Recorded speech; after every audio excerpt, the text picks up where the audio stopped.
Welcome to the Evviva Experience, a podcast for women facing the emotional and psychological fuckery of midlife. Hi there, lady. My name is Sarah Tuckett, and I am a somatic psychotherapist and dance movement therapist based in Brisbane. Let's get on with the show.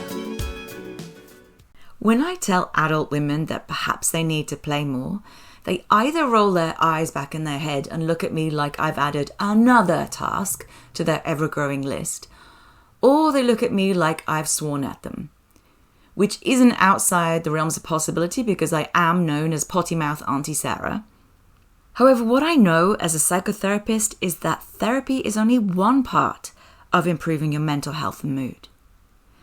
If you make small tweaks to your lifestyle, including movement, sleep, and nutrition, this can make huge impacts on your mental health and your mood. And the importance of play cannot be overstated. There are huge physical, emotional, and psychological benefits to play in adults. And apathy and boredom are key signs of midlife crisis in women. So if that's how you're feeling, maybe you need to press that big red fuck it button and play more.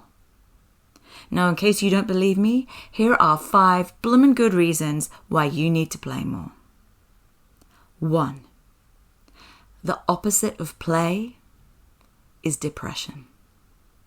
Stuart Brown is one of the foremost researchers on play, and this is one of my favorite quotes from his book, Play, How It Shapes the Brain, Opens the Imagination, and Invigorates the Soul. He says, the opposite of play is not work. The opposite of play is depression.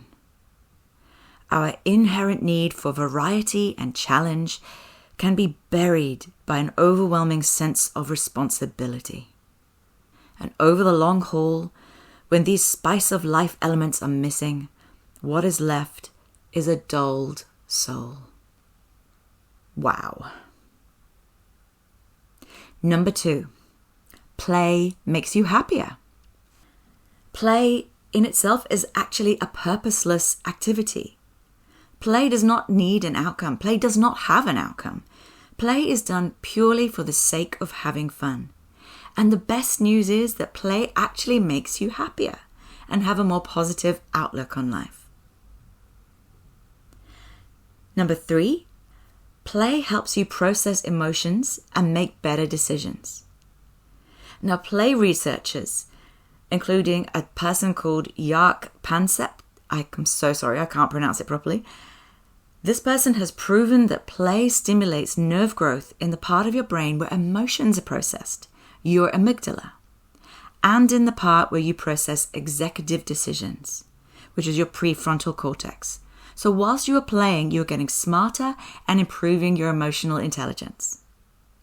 And another play researcher, John Byers, has shown that the amount you play as a kid is strongly correlated with the development of this prefrontal cortex. So that's the cognitive part of your brain, the thinking, organizing, and planning part of your brain. So the more you play, the brainier you get. Fourthly, play reduces stress. And that's because the cognitive part of your brain, that's the part that helps you cope with stresses in your life. It helps you take good decisions. So if we improve your cognition, we improve your ability to deal with stress. And that's all just by playing. Finally, fifthly, a lack of play impacts your physical health. Now, I don't have to tell you that we women take on more responsibility than men. You probably already know that. We people please, we say yes when we mean no, we take on more work at work. We also have the burden of the labour at home.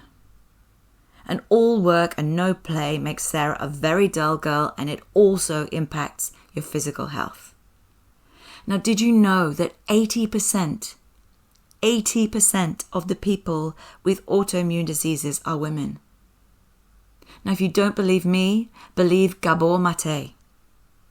He says that some of the key attributes of people with autoimmune diseases are that they are overly concerned with the emotional needs of others instead of their own, and they over-identify with work, duty, role, and responsibility and ignore their inner world.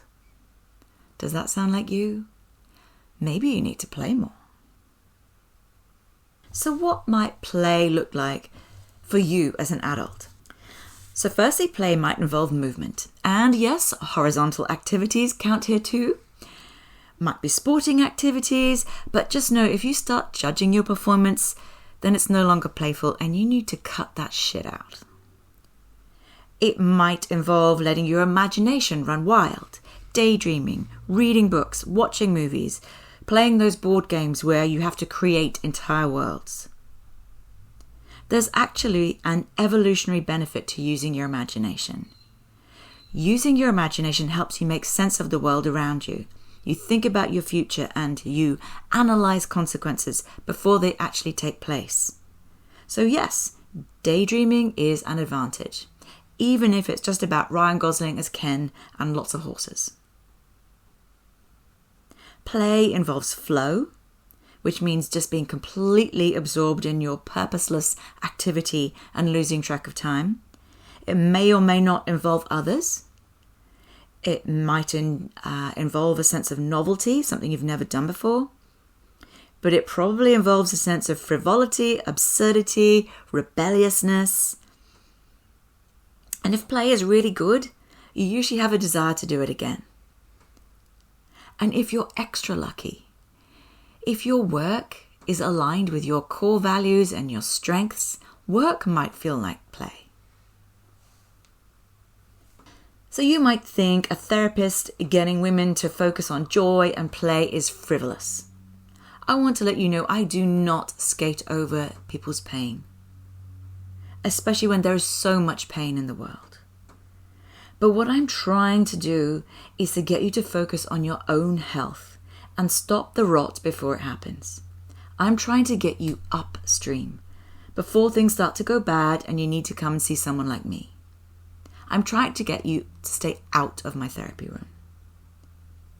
I'm hoping to help you build up the resources you have in your toolbox, get you to play, get you more energy, a stronger sense of self before you start to get worn out, burnt out, depressed and anxious.